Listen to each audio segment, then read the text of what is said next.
अस्सलाम वालेकुम नाज़रीन, प्रोग्राम सीज़ फायर के साथ मैं हूं आपका मेज़बान शाह शिराज। आज सुबह से जब से पाकिस्तान तहरीक इंसाफ का लॉन्ग मार्च का आगाज़ हुआ, पूरे मुल्क में पुलिस और मुजाहिरीन के दरमियान झड़पें देखने को मिली। सवाबी में हो या फैसलाबाद में या लाहौर हो या ओटक का पुल, वहाँ पे पुलिस और मुजाहिरीन में झड़पें होते रहे। मुजाहिरीन और पुलिस में कई गिरफ्तारियाँ हुई। पीटीआई के मुताबिक उनके काफ़ी बड़े बड़े रहनुमाओं को गिरफ्तार किया गया। इसके साथ साथ डॉक्टर यास्मीन राशिद और अंदीब अब्बास साहिबा, उनकी गिरफ्तारी भी अमल में लाई गई। इसके बाद उनको रिहा कर दिया गया। डॉक्टर यास्मीन राशिद की गाड़ी पर भी पुलिस वालों की जानिब से डंडे बरसाए गए। इसके अलावा अब जो मौजूदा सूरत हाल है, सुप्रीम कोर्ट इस मामले में सालसी का किरदार अदा करने के लिए बीच में पड़े। उन्होंने एक फैसला दिया कि पीटीआई को जो है जलसे करने की इजाज़त F9 पार्क में दे दी जाए। इसके बाद अब जो मौजूदा सूरत हाल है, मुजाहिरीन जो हैं वो डी चौक की तरफ पहुंच चुके हैं और डी चौक पे काफ़ी ज़्यादा जलाओ घेराव जारी है। पुलिस और मुजाहिरीन में डी चौक पे भी झड़पें हो रही हैं। इमरान खान साहब पीटीआई चेयरमैन शायद 9:30-10 बजे के दरमियान डी चौक पहुंचेंगे, वहाँ पे वो खिताब भी करेंगे। मगर जहाँ पे सुप्रीम कोर्ट के फैसले को नज़रअंदाज करा जा रहा है, कराची की बात की जाए तो कराची में भी अभी पुलिस मोबाइल को नजर आतिश कर दिया गया। कराची में भी काफ़ी ज़्यादा कशीदगी हुई नुमाइश शौरंगी पे। इसके अलावा अब तक 2 पीटीआई के कारकुनान जाबाक हो चुके हैं। वो पुल से गिर के कंटेनर हटा रहे थे और गवर्नमेंट की जानिब से इल्ज़ाम लगाया जा रहा है कि पीटीआई सरकारी वसाइल इस्तेमाल कर रही है। वो हमने भी देखा कि कंटेनर की क्रेनें कंटेनर कतार में इस्तेमाल करती हुई नजर आई। इसके अलावा प्राइम मिनिस्टर इमरान खान, साबिक़ वज़ीर-ए-आज़म इमरान खान साहब ने भी हेलीकॉप्टर का इस्तेमाल करा लॉन्ग मार्च में आगाज़ के। इसके बाद वो कंटेनर पर सवार हो गए। अब ये सूरत हाल किस तरफ जा रही है, मुल्क में एक सियासी बहरान अपनी जगह मौजूद है। डायलॉग्स की बात की जा रही है, सुबह डायलॉग की खबरें भी गर्दिश कर रही है। पीटीआई कोई धंधा नहीं करेगी, सिर्फ जलसा करेगी। उसके बाद हुकूमत और पीटीआई दोनों की जानिब से इन खबरों की तरदीद की गई। इन्हीं तमाम हालात पे बात करेंगे। मेरे साथ मेजर रिटायर्ड फवाद सिद्दीकी साहब मौजूद है। सर, आज सुबह से हम देख रहे हैं हमारे पूरे मुल्क में कशीदगी नज़र आ रही है।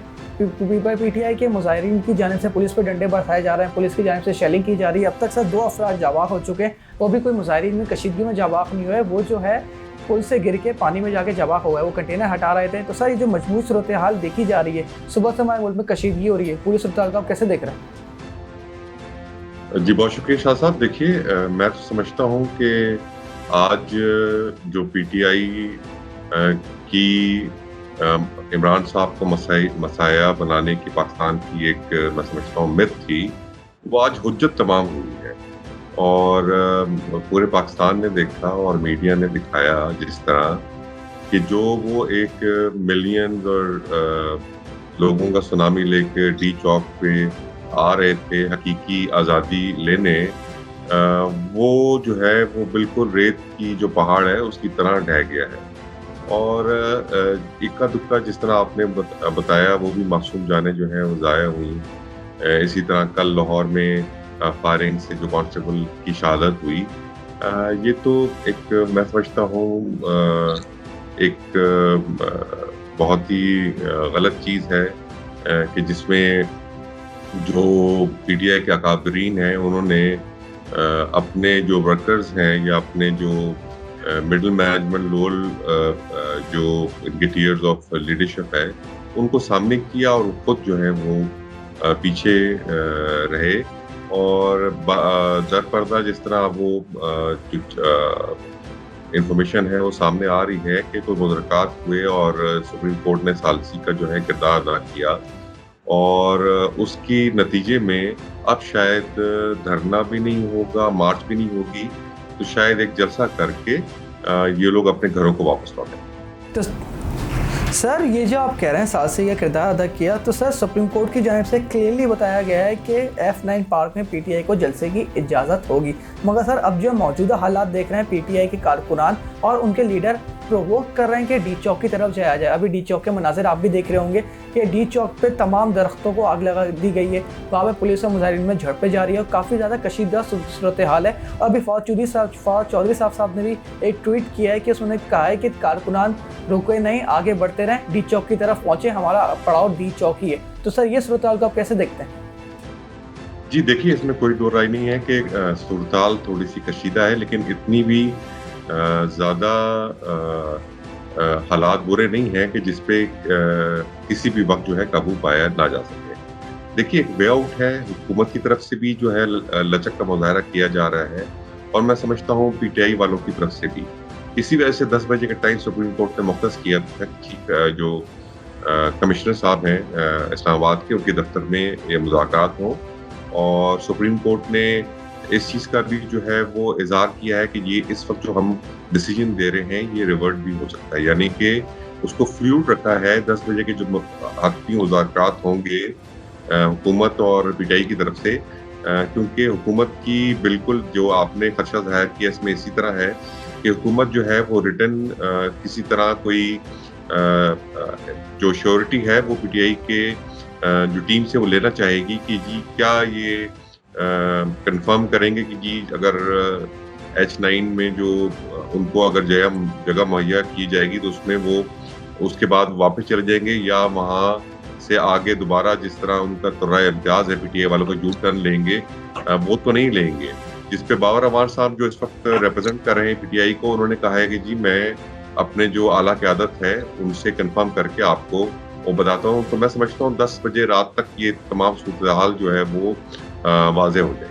तो सर अभी हमने देखा दोपहर में खबरें सामने आई थी कि हुकूमत और पीटीआई के दरमियान मामला तय पा गए हैं। पीटीआई सिर्फ जलसा करेगी, उसके बाद वो चले जाएंगे। इसके बाद सर इमरान खान साहब की जानिब से क्लियरली मना कर दिया गया, जिसमें मुज़ाकराती कमेटी में शाह महमूद कुरैशी साहब का नाम, असद उमर साहब का नाम सामने आया था कि उन्होंने हामी भरी है। तो सर यहाँ पे वही नज़र आ रहा है माजी की तरह इमरान खान साहब के अपना अना का मसला कि उन्होंने अनाउंस किया था मैं डी चौक जाऊँगा, तो हर हाल में डी चौक जाने के लिए तैयार बैठे हुए हैं और धरना देने के लिए। इसलिए माजी में हम देखते रहे खान साहब सिर्फ अपनी अना के चक्करों में काफ़ी लोगों का नुकसान कर चुके हैं। उन्होंने कहा कि मैंने आज तक एक गमला भी नहीं तोड़ा, मगर हमें 2014 का धरना भी याद है कि उन्होंने किस तरह से डी चौक पे, पीटीवी पे हमला किया, पार्लियामेंट पे हमला किया, सुप्रीम कोर्ट पे हमला किया। तो सर ये सूरत-ए-हाल को वापस उसी तरफ ले जाना चाह रहे हैं। ये देखिए, मैंने आपके ही प्रोग्राम में जिस तरह पहले अर्ज किया था एक दफ़ा कि इमरान साहब तो डिक्टेटर एंड सिविलियन क्लोथ्स हैं, और वो आपकी बिल्कुल सही है, वो अपनी अना की तस्कीन के लिए किसी हद तक भी जाने को तैयार रहते हैं। लेकिन देखिए इस वक्त जो हालात हैं वो इस नहज पे पहुंच गए हैं कि शायद उनके अपने ही जो पीटीआई के जो सरबराहान हैं, जो उनके लीडरान हैं, उन्हीं की तरफ से आवाज़ें उठ रही हैं कि जी आप जो इस वक्त सारा दिन आपने जो अवाम का रद्द-ए-अमल देखा या अवाम का जो रिस्पॉन्स देखा पीटीआई की इस लॉन्ग मार्च की तरफ, उसको मद्देनज़र रखते हुए एक सेफ पैसेज जो है वो आपकी थोड़ी बच्ची-कुची इज़्ज़त है उसको बचाने में ही आफ़ियत है, और ये जलसा करके हम जो है वो वापस जाएँ और जो बाकी जो जलसे जिस तरह मुख्तलिफ शहरों में होते हैं वो करें। लेकिन मैं नहीं समझता कि इमरान खान जो है इस वक्त ये मानने की पोजीशन में है। इसमें कोई आपकी बात बिल्कुल वजह है, लेकिन देखिए इमरान खान भी समझते हैं कि अगर इस वक्त ये जो मोमेंटम है मार्च का ये टूट गया तो दोबारा शायद इस किस्म का जो क्राउड पुलिंग जलसे थे वो ना हो सके, एक चीज़। और दूसरी चीज़ ये है कि इमरान खान साहब अपनी पार्टी को पॉइंट ऑफ नो रिटर्न की तरफ ले जाना चाहते हैं, ताकि वो कहीं ना कहीं जो है वो सियासी शहीद हो जाएं और जो उनकी नाकामियां हैं वो इस चीज़ के अंदर छुप जाएं कि देखिए जी हमने तो बड़ी कोशिश की, लेकिन कहीं ना कहीं इस्टेब्लिशमेंट और जुडिशरी ने जो है हमें बिल्कुल जो है वो दूध में मक्खी की तरह से जो है वो निकाल।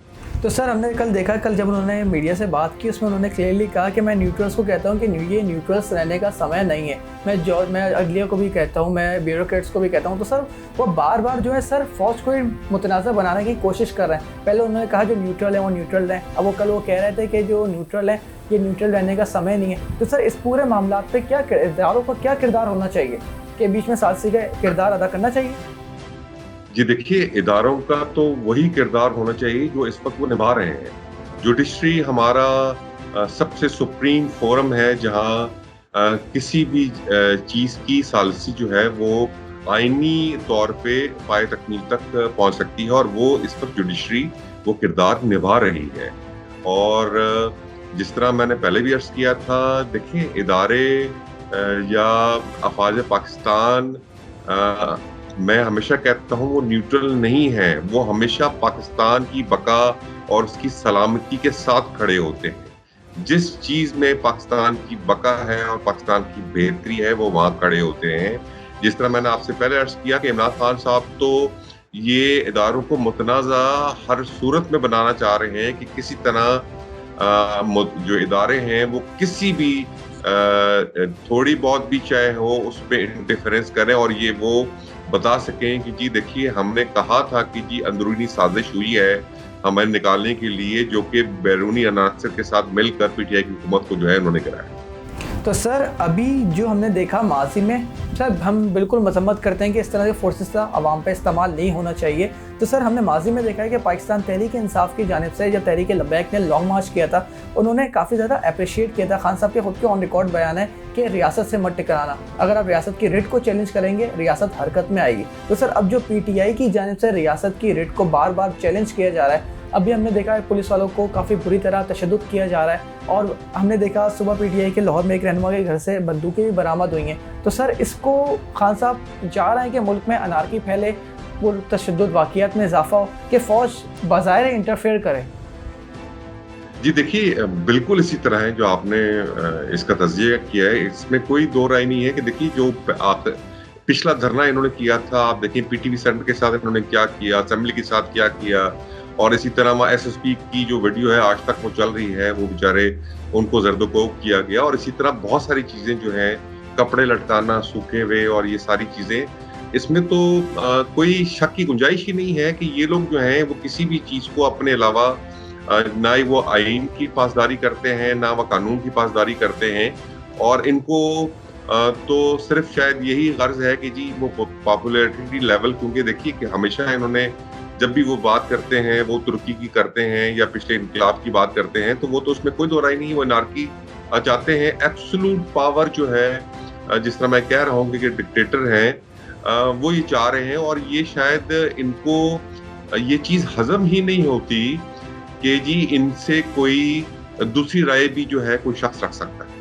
तो सर लास्ट क्वेश्चन, आज सुबह सर हमारे मुल्क में ये जो पुरतशद्दुद वाक़यात चल रहे हैं, इसी दौरान सर भारत से एक फैसला सामने आया, जो कश्मीरी हुर्रियत रहनुमा यासीन मलिक साहब, उनको उम्र कैद की सज़ा सुना दी गई है। तो सर अब इस पर पाकिस्तान का क्या किरदार होना चाहिए, ये वाला मामला यूएन में ले जाना चाहिए? इसलिए सर वो एक सुप्रीम लीडर है, कश्मीर की आज़ादी की बात करते हैं, और उनकी जानिब से जो सवालात उठाए गए पूरे फैसले को मुतनाज़ा बना दिया, कि उन्होंने क्लियरली कहा कि आप मुझे जो सज़ा देनी है आप मुझे दे दें, मैं मौत की भीख नहीं, आपकी ज़िंदगी की भीख नहीं मांगूंगा। मगर जो भारत के साथ वज़ीर आज़म है, अगर वो दहशतगर्द थे, वो कश्मीर उनसे मिलने क्यों आते थे? वाजपेयी की दौरे हुकूमत में उनको पासपोर्ट क्यों जारी किया गया? भारत में एज अ लेक्चरर उनको यूनिवर्सिटीज़ पे क्यों बुलाया जाता रहा? तो सर जो ये सवालात हैं, अब पाकिस्तान का क्या किरदार होना चाहिए? इससे हमारे मुल्क में जो ये बहरान मौजूद है, हम कश्मीर का मसला हम काफ़ी शुरू से फॉलो कर रहे हैं, क्या समझते हैं सर आप? ये देखिए, इसकी तो बहुत जितनी मजम्मत हो वो कम है, लेकिन देखिए इसके साथ साथ ही हमारे जो फॉरेन मिनिस्टर हैं उन्होंने इसकी पुरजोर मजम्मत की है। मैं पीटीआई के जो लीडर हैं उनको भी इस बारे में थोड़ा सा क्रेडिट दूंगा कि उन्होंने अपने बयान में इस यासीन मलिक साहब की जो गिरफ्तारी है उसकी मजम्मत, लेकिन इससे ज़्यादा इसमें कोई दो राय नहीं है शाह साहब कि ये हमें हर फोरम पे, चाहे वो यूएन फोरम हो, चाहे वो हमारा सफारती फोरम हो, या हमारे जहाँ जहाँ ओआईसी का फोरम हो, वहाँ ये चीज़ें उठानी चाहिए, क्योंकि देखिए ये उन आखिरी रहनुमाओं में से रह गए हैं कि जिन्होंने मुख्तलिफ जो जदोजहद आज़ादी कश्मीर की जो वहाँ पार्टीज और फोरम्स थे उनको यकजा किया है और एक फोरम पे लेकर आए, और इनकी जो कुर्बानियां हैं उसमें तो कोई किसी को शक ही नहीं है। लेकिन आप देखिए, हम इंडिया की जुडिशरी से क्या तवक्को कर सकते हैं इसके अलावा? उन्होंने तो ये जो डिसीजन आया है ये तो 80-90% एक्सपेक्टेड था ये करेंगे, क्योंकि वहां तूती में नकार खाने में तूती की आवाज कौन सुन सकता है। इससे पहले भी जो डिसीजन कश्मीर के आए हैं, जो उनका स्पेशल स्टेटस का रिवोक करना आर्टिकल 370 का, उसके बाद migration of Hindus from the main land, उसका स्पेशल स्टेटस का, उसके अलावा यहाँ जो इस वक्त लॉकडाउन पिछले कई सालों से वहाँ एक कर्फ्यू की कैफियत है, उनसे इससे ज्यादा तवक्को की क्या जा सकती है। लेकिन देखिए, यही शायद वो दुनिया का प्रेशर था और उनकी जो अपनी इनफरादी हैसियत थी यासीन मलिक साहब की, कि वो कैपिटल पनिशमेंट की तरफ नहीं गए। चलिए sir, thank you so much for joining. नाज़रीन, देखते हैं मुल्क की अब सियासी सूरत-ए-हाल किस तरफ जाती है। 10 बजे तक का टाइम दिया गया है कि हुकूमत और अपोजिशन के दरमियान जो पाकिस्तान तहरीक इंसाफ की हुकूमत है, इसमें मुज़ाकरात की कुछ पेशरफ्त होती है या नहीं होती। फिर अगर मुज़ाकरात कामयाब नहीं होते तो हुकूमत का लाएअमल क्या होगा? ये सब कल डिस्कस करेंगे। That's all for tonight. मुझे दीजिए इजाज़त। अल्लाह हाफ़िज़।